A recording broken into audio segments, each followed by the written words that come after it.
সবাইকে আরো একবার ওয়েলকাম আমাদের চ্যানেলে। সবাই নিশ্চয়ই অনেক ভালো আছো এবং পড়াশোনা চালিয়ে যাচ্ছ। ঠিক আছে, আজকে আমরা আলোচনা করব যে পর্যায় সারণীর ইতিহাস কিভাবে চেঞ্জ হতে থাকে এবং পর্যায় সারণীর গুরুত্বটা কি। ঠিক আছে, তার আগে আমার চ্যানেলটাকে তোমরা লাইক শেয়ার সাবস্ক্রাইব করে দাও, যাতে যে কোনো আমি যখনই নতুন কোনো ভিডিও দিই তোমরা সাথে সাথে পেয়ে যাও এবং নিজে সবসময় নিজেকে আপডেটেড রাখতে পারো। তো এই যে পর্যায় সারণীর দরকার কেন হয়েছে, প্রথমত তো এখন অব্দি হচ্ছে সোফার 118টি মৌল আবিষ্কৃত হয়েছে।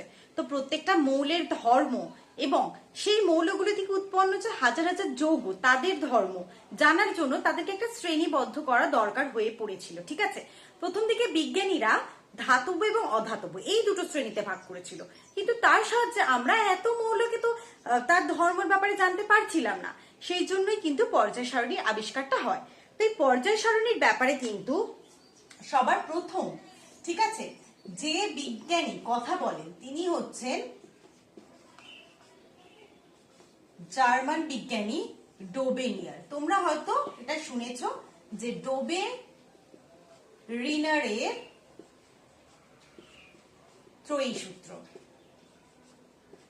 ঠিক আছে, তো যতগুলো মৌল আবিষ্কৃত হয়েছিল তিনি তার মধ্যে কিছু কিছু মৌল যারা সমধর্ম বিশিষ্ট ছিল তাদেরকে নিয়ে কি করেছে, তিনটা করে সেট তৈরি করেছেন যে, এবং তিনি বলেন যে যে মাঝের মৌলটির যে পারমাণবিক গুরুত্ব সেটা অন্য দুটো মৌলের পারমাণবিক গুরুত্বের গড়। যেমন ধরে নি লিথিয়াম,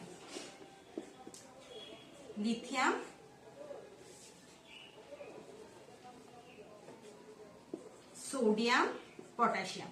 লিথিয়ামের পারমাণবিক গুরুত্ব কত? 7। সোডিয়ামের কত? আচ্ছা, সোডিয়ামের হচ্ছে 23 আর পটাশিয়ামের হচ্ছে 39। দেখো এই যে সোডিয়ামেরটা আসলে কিন্তু 39 7/2 প্রায় এটা তিনি বলেন। এবং সমধর্ম বিশিষ্ট মৌল দিতে হবে তিনটে। যেমন যদি আমি নিই সালফার, সেলেনিয়াম, টেলুরিয়াম, তাদের ক্ষেত্রে হবে, বা ক্লোরিন, ব্রোমিন, আয়োডিন। তো এরকম সমধর্ম বিশিষ্ট তিনটে মৌলকে নিয়েছে এবং দেখা গেছে যে এদের যে পারমাণবিক গুরুত্ব সেটা কি, সেটা হচ্ছে সালফার এবং এর টেলুরিয়ামের পারমাণবিক গুরুত্বের গড়। এইভাবেই তিনি বলেন, কিন্তু এটা বেশি মৌলের ক্ষেত্রে প্রযোজ্য হচ্ছিল না। এই কয়েকটা সেট আছে যার ক্ষেত্রে এটা কিন্তু, যেমন ক্যালসিয়াম, স্ট্রনশিয়াম, বেরিয়াম, এই কটা সেটের ক্ষেত্রে কিন্তু প্রযোজ্য হচ্ছিল। তারপর এলো কি সূত্র না, নিউল্যান্ডের অষ্টক সূত্র। তো নিউল্যান্ড, বিজ্ঞানী নিউল্যান্ড তিনি কি বললেন না, তিনি এটাকে হচ্ছে সেই সঙ্গীতের যেমন সারেগামা পা আছে, অষ্টক সূত্র, নিউল্যান্ডেরটাকে বলে অষ্টক সূত্র। সেরকমই সা, যেমন আবার 8 নম্বরে গিয়ে আবার আমরা সা পাই, সেরকমই তিনি মৌলগুলোর কথা বলেছেন। নিউল্যান্ডের অষ্টক সূত্র, ঠিক আছে, বা এটাকে নিউল্যান্ডের অক্টেভ ল বলা হয়। অক্টেভ ল বা নিউল্যান্ডস ল অফ অক্টেভ, এটা কিন্তু অক্টেভ। আর ওই যে অষ্টক পূর্তি হয় পরমাণু স্টেবিলিটির জন্য, সেটা হচ্ছে অক্টেট। দুটো কিন্তু আলাদা। ঠিক আছে, তো ইনি বলেন যে আমি 7টা মৌলকে যখন সাজাচ্ছি, আবার যখন 8টা করবো, অষ্টম মৌলের সাথে প্রথম মৌলের মিল পাবো। ঠিক আছে, যেমন তিনি লিথিয়াম, সোডিয়াম, পটাশিয়াম, এরকম এখানে আরো হচ্ছে তোমার 7টা মৌল থাকবে, এটা হচ্ছে 8 নাম্বার। এইদের মধ্যে মিল আছে, কিন্তু দেখা গেছে যে এটা শুধুমাত্র হাইড্রোজেন টু ক্যালসিয়াম, অর্থাৎ হালকা যে সমস্ত, ক্যালসিয়ামের পারমাণবিক গুরুত্ব কত? 40। তো এই যে হালকা যে সমস্ত মৌলগুলো আছে তাদের ক্ষেত্রে প্রযোজ্য, যখনই মৌল বেশি হয়ে যাচ্ছে তাদের ক্ষেত্রে প্রযোজ্য হচ্ছে না। ঠিক আছে, তাই জন্য তারপর এলো মেন্ডেলিফের পর্যায় সূত্র। আচ্ছা, মেন্ডেলিফ অব্দি আমরা দেখবো যে ওরা সবাই কিন্তু মৌলগুলিকে পারমাণবিক গুরুত্বের ক্রম অনুযায়ী সাজিয়েছে, পারমাণবিক ক্রমাঙ্ক কিন্তু না। কিন্তু আধুনিক যে দীর্ঘ পর্যায় সূত্র বা সারণী, সেটা কিন্তু পরমাণু ক্রমাঙ্কের উপর ভিত্তি করে আছে। তাহলে মেন্ডেলিফের পর্যায় সারণী কিন্তু আধুনিক দীর্ঘ পর্যায় সারণী না। ঠিক আছে, এটা মনে রাখবে। তো মেন্ডেলিফের পর্যায় সারণী তিনি কি বলেন? তিনি বলেন মৌলসমূহের ভৌত এবং রাসায়নিক ধর্মগুলো তাদের পারমাণবিক গুরুত্ব বৃদ্ধির সঙ্গে সঙ্গে পর্যায়ক্রমে পুনরাবৃত্ত হয়। তো উনি যেটার কথা বলেছেন না, ওনার সময় অবধি ওনার সাথে লোথার মেয়ার ওই সময় কিন্তু উনিও এই একই কথাই বলেন।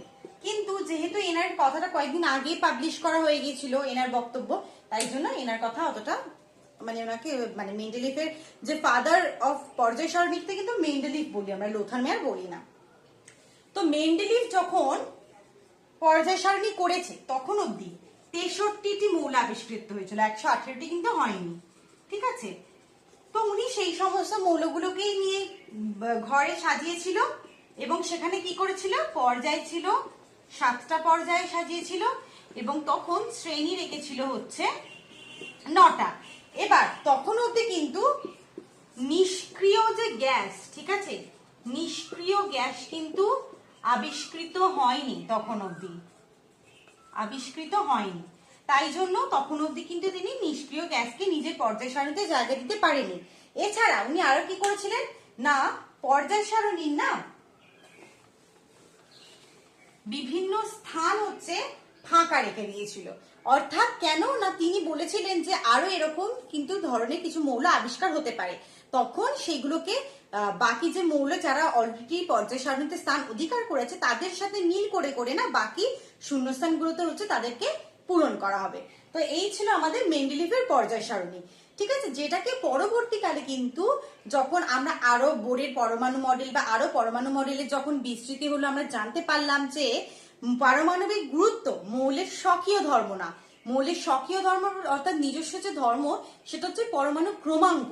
তখন পরমাণু ক্রমাঙ্কের উপর ভিত্তি করে কিন্তু আমাদের আধুনিক যে পর্যায় সারণী সেটা কিন্তু তৈরি করা হয়েছে। ঠিক আছে, কিন্তু এইভাবে স্টেপ বাই স্টেপ আর কি প্রথম দিকে পর্যায় সারণীর ধারণাটা আনা হয়েছে।